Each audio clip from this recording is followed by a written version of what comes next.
Good morning everyone, today we're going to be talking about the TA customization specifically for the Braver. But before we jump into all of that, if you're new to the channel, I upload NGS content daily, so if you do play this game, I would really appreciate a subscribe as it really helps out the channel. Anyway, without further ado, let's begin the video.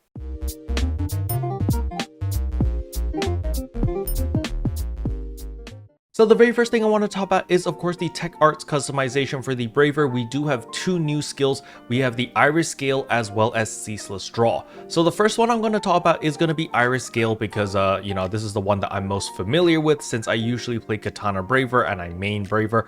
But nevertheless, for Iris Gale we get three different types. The first one increases your attack range. The second one reduces time until Fearless Attitude is available and also increases the damage that you deal with Fearless Attitude by 10%, and there is also a PV cost increase of 5% at max level. Unfortunately, I ran out of CD, so I can only get this to level 8, which is why the PP cost is 7%. However, I will explain soon after why this doesn't really matter. And type 3 over here is just a regular potency increase of 10% on stage 1, 5% on stage 2, and there is of course the PP cost increase of 5% at max level. So the big question is of course, which type should you be using for Iris Gale?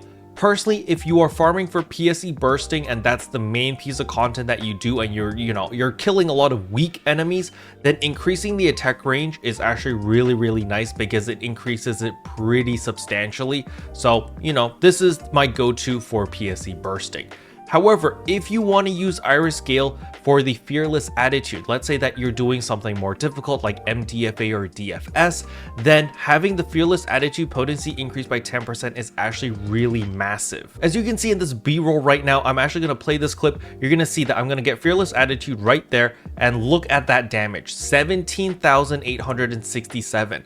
Normally, my Fearless Attitude only hits for about 14,000, 12,000 to 14,000. Now, this is a massive DPS increase if you're able to pull this off consistently.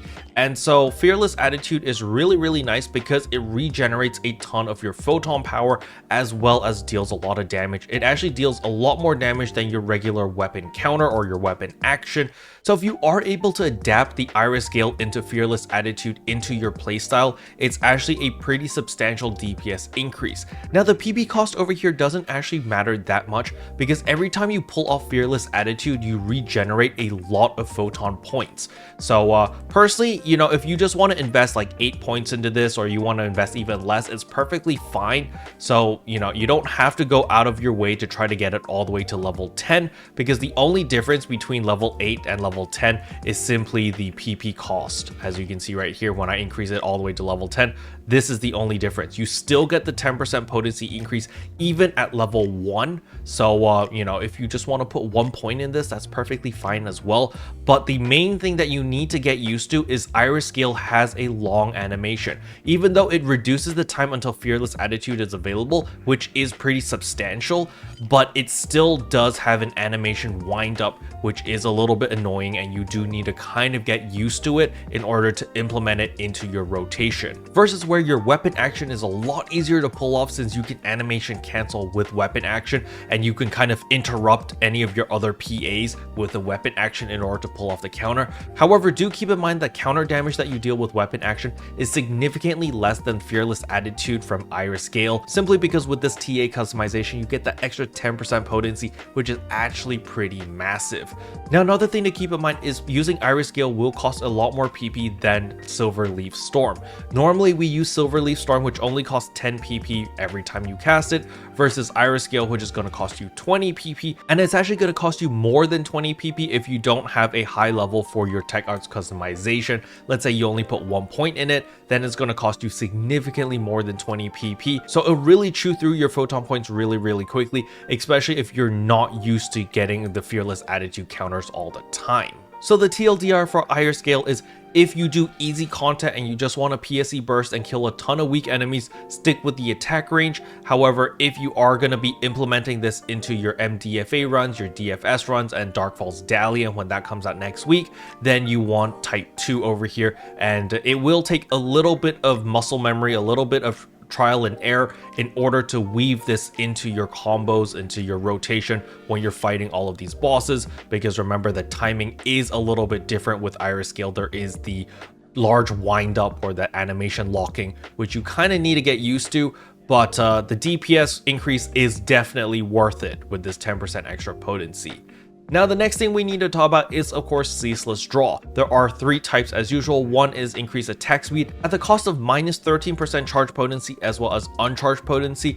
But something to keep in mind over here is increasing it all the way to 10 points doesn't actually change anything. Your attack speed doesn't increase whenever you increase this level, and the uncharged potency as well as the PP cost also doesn't change. So I don't really know what is the advantage of investing more points in this or just having 1 point in this. Because it doesn't actually increase or decrease anything. So that is something to keep in mind if you are investing into type 1, is you might not need to invest 10 points into this and you can just stick with level 1 and you're going to be perfectly fine.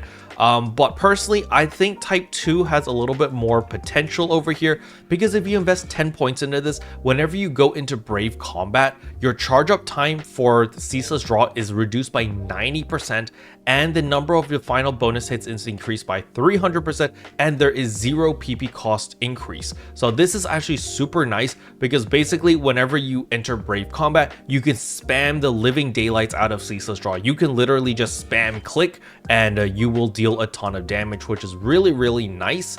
However, the only downside about type 2 over here is it is conditional. You need to go into Brave Combat. And the thing about Brave Combat is, well, even with Brave Combat short cycle, so let me go over here to my class skills and we can go to Braver and we can go over to Brave Combat short cycle. So we see over here at Brave Combat short cycle shortens the effect duration of Brave Combat, but also shortens the cooldown. So when you have it all the way at level 5, the effect duration is 15 seconds, but there's a cooldown of 45 seconds.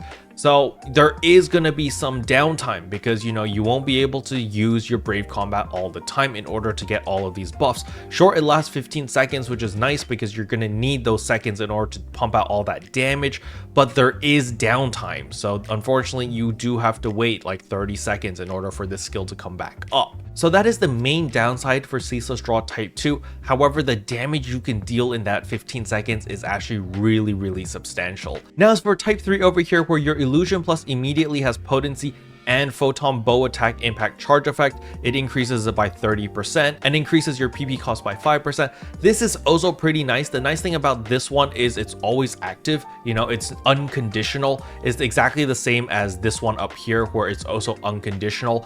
But the thing about the attack speed increase is you do lose potency. 13% potency is quite a big hit. However, you also get the PP cost reduction, which is also really nice. But personally, I don't like having my damage decreased for increased attack speed. So personally, I don't really like type 1. I like type 3 because it's unconditional and there are no negative effects. You know, you get the 30% increased potency. Sure, your PP cost is increased by 5%, but I think all of them have that. So in my personal opinion, it's a toss-up between type 2 and type 3, but I am leaning towards type 2 if you just want to deal a ton of burst damage. I feel like this one has a lot of potential, especially if you play a hybrid Braver where you use the katana as well as the bow. I think having Ceaseless Draw type 2 is going to be really nice. Basically, whenever you use Brave Combat, that's when you switch to your bow. You deal a ton of burst damage and then you switch back to your katana when your Brave Combat is down, and you'll still deal consistent damage, especially if you have type 2 over here with the fearless attitude and you're using this as your counters. That's how I would personally play.